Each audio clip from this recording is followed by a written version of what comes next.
Good morning everyone and welcome back. This is class 6th, subject social science, chapter number 11 of history.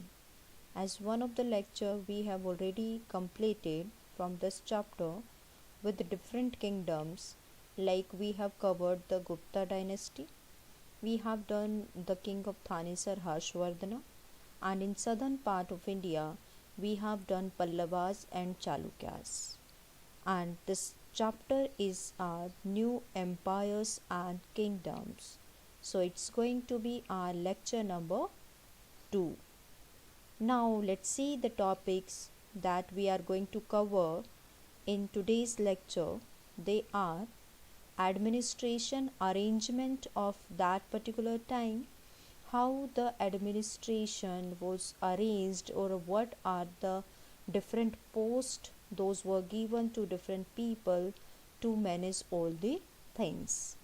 Number 2, changes in army. What type of changes were made in the army of that time? Number 3, assemblies in southern kingdom. In southern kingdom, different assemblies those were going on, so we'll discuss about those assemblies. Then ordinary people and how we come to know about these ordinary people through different accounts like plays or the different verse written by the writers or the poets there. We came to know about the ordinary people of that time. Then the king's army, that when they were moving for expedition for the wars or battles, so that description is given. We'll discuss that, and at last the homework will be given on the basis of the topics explained in the lecture and the homework solution of lecture number 1. Now let's start the topics one by one. Number 1, it is administration arrangement of that time. Some important posts were hereditary, means the people in administration, the post in administration, some of them were hereditary. It means the person who is at particular post, then his son will be taken next after him, and then the grandson. So the hereditary system, it was there in some of the posts. Now the poet Hari Sen was Mahadandanayak or chief judicial officer. As the Hari Sena was the court poet there in Samundragupta's court, along with that he was having the post of Mahadandanayak. Dand means that is related to punishment, or you can say the person who was taking the decisions, chief judicial officer. So these are the posts. This is the post with Hari Sena, and this he got with the hereditary system, like his father was Mahadandanayak, so he was also the Mahadandanayak, as this post was hereditary. Number 3, sometimes one person held many offices. For example, Hari Sen was Mahadandanayak and Sandhi Vigrahika. The another post that Hari Sen was having, it was Sandhi Vigrahika, or we can relate it when any battle is fought between any two of the armies. So Sandhi means the medium of peace between these two armies. So this post was also with Hari Sen, Mahadandanayak and Sandhi Vigrahika. Number 4, some other important men, including the Nagasreshti or chief banker, it was Sartavaha or the leader of merchants Karma, and Prathama Kulika or the chief craftsman. These names you have to learn. There is we just have to learn the names and what they were known as. Like Nagasreshti, he was known as chief banker also. Sartavaha, the leader of merchant Karma, means the leader of merchants, you can say. And Prathama Kulika chief craftsman, means the person head of the craftsmen, you can say. So these all were the different administration post of that particular time, in which you have to learn that the what arrangement was there with for the administration of that time. Clear? The next topic, it is changes in new army. Army of that particular time was well organized. Permanent armies was kept by kings or the rulers of that time. The permanent army was there with them, and what was included? This army was well organized, that we discussed. Soldiers used different kinds of weapons such as spear, sword, arrows, etc. So the weapons that were used in that army by the soldiers, they were spears, sword, arrows. Then elephants, chariots, cavalry, and foot soldiers were used here. Elephants, chariots, the you can say carts, those were pulled by the horses or mare. And cavalry, the different soldiers on the horses, they are known as cavalry. And foot soldiers, they were included there in the army. Samantas came in August. Here we'll see who are Samantas. Clear? Now see, Samantas, there were military leaders who provided the king with the troops when he needed. They are not paid regular salaries, they received grants of land. These were the men who maintained soldiers and horses. So these Samantas were maintaining the armies or the different soldiers or horses of that particular time, and they were providing that army to the kings or rulers when they needed. And in return, they were not getting the regular salaries, they were getting the piece of land, that they became the owner of that particular piece of land. And sometimes these Samantas, they became even more powerful, and they were, when the rulers were weaker, they were even in coming in the power itself. Clear? That will be learning about them in 7th standard, how these Samantas, they became independent from the rulers when they became powerful. Clear? So how we define the Samantas? These were the military leaders who were providing troops, or you can say the army, to the kings when they needed, and in return they were not getting the regular salaries. Instead of that, they were receiving the grants of land. Clear? And they were maintaining soldiers and horses. So these were Samantas. Now, assemblies in the southern kingdoms. Different assemblies were working, like Sabha, an assembly of Brahmin land owners. The assembly of Brahmin land owners, that was known as Sabha. UR, a village assembly in the area where landowners were not Brahmin. Sabha, in which Brahmin landowners were there. UR, the assembly in which the landowners were not Brahmin. Clear? The third was Nagaram. Third main assembly in southern kingdom was Nagaram. It was an organization of merchants. So these three assemblies were working during that particular time in southern kingdom. Sabha, the assembly of Brahmin landowners.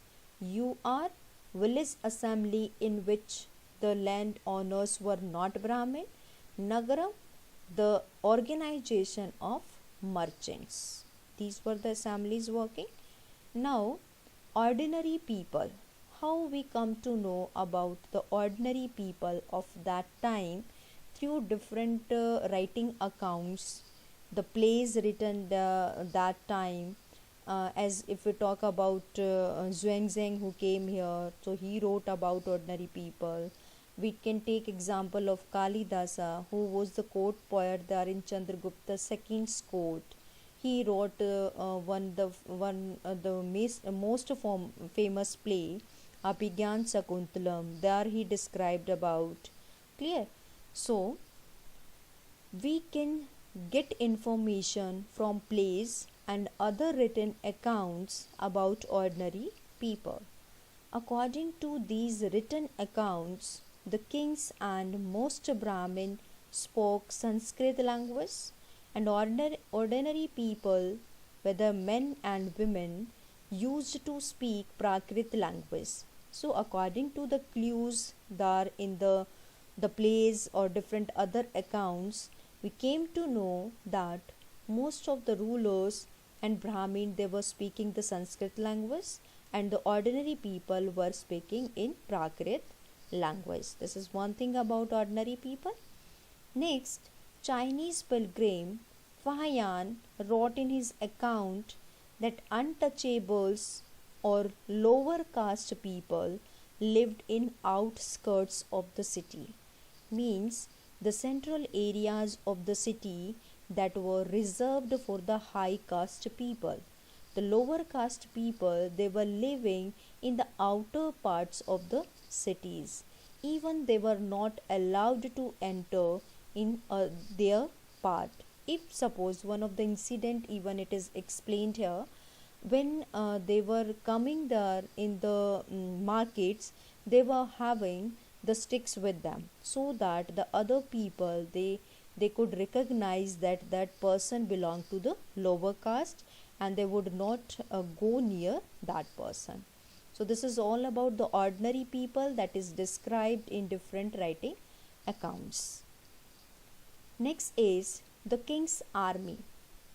If we talk about the king's army, here we can take example that when they were going all together, what the scenario they were creating, and what type of items or the products they were taking with them when they were going on any expedition, on any battle. Like king's army on move, how the kings traveled with an enormous amount of equipments along with them. Along with weapons, they took daily use things like pots, pans, furniture, food, including animals such as goat, deer, rabbit, loaded on animals such as camels, elephants, means camels and elephants, they were used to carry loads. So different animals, even they were taking the musician with them for entertainment. So different items they were taking with them. The army was accompanied by musicians also. The villagers along the way were providing gifts to the army. From where they were moving through, they were getting different gifts from the villagers, even different eatables from the villagers. So the next topic, it is Islam.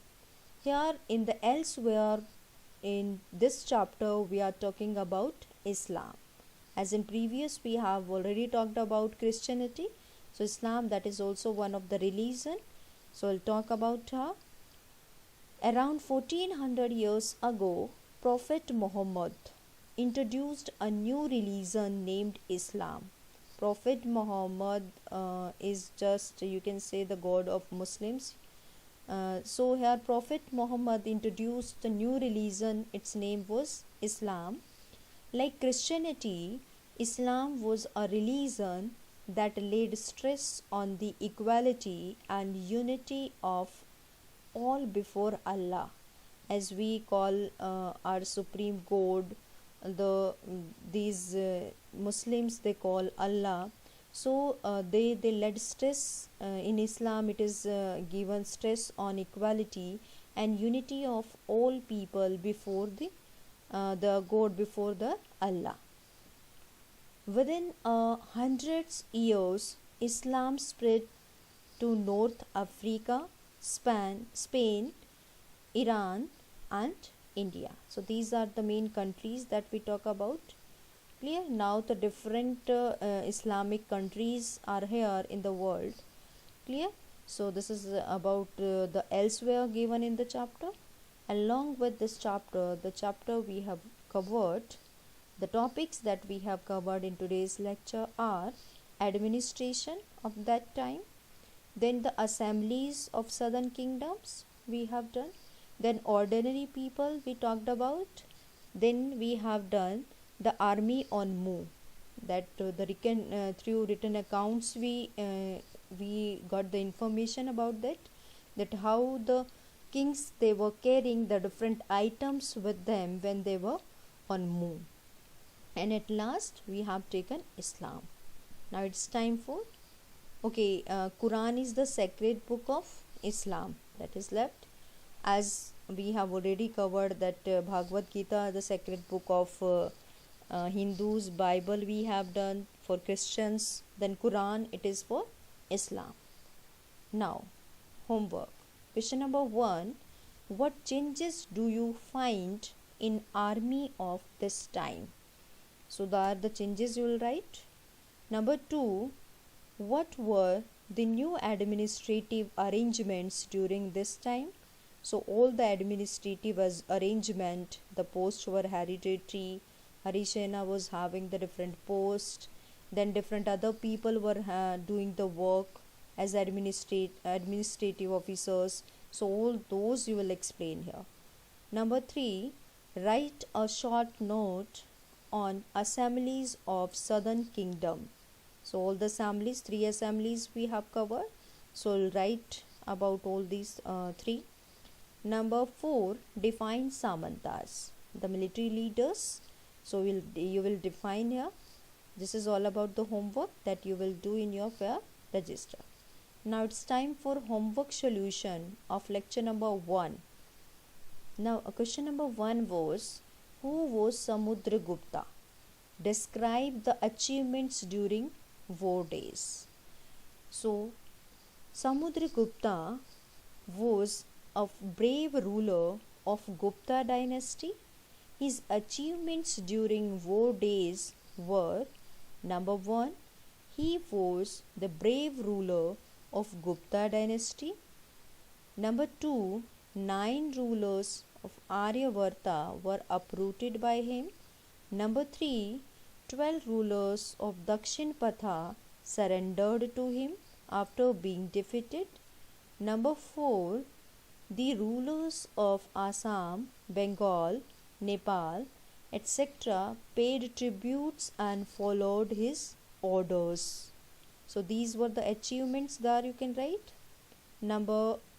Question number 2, it was, describe in short about Harshvardhana and Harshcharita, or you can say that write a short note on Harshvardhana and Harshcharita.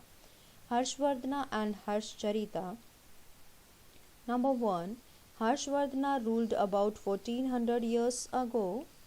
Number 2, his court poet was Banbhat, who wrote his biography named Harshcharita in Sanskrit. Number 3, Zhuangzhang spent a lot of time in Harsha's court and left a detailed account of what he saw. Number 4, Harsha was not the eldest son of his father but became the king of Thanesar.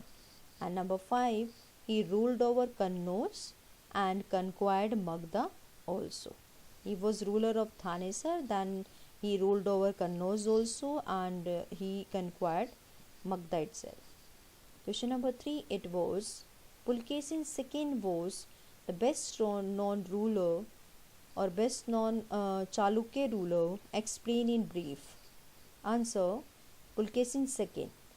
Number 1, Chalukya was, here Pulkesin II was the best known ruler of Chalukya.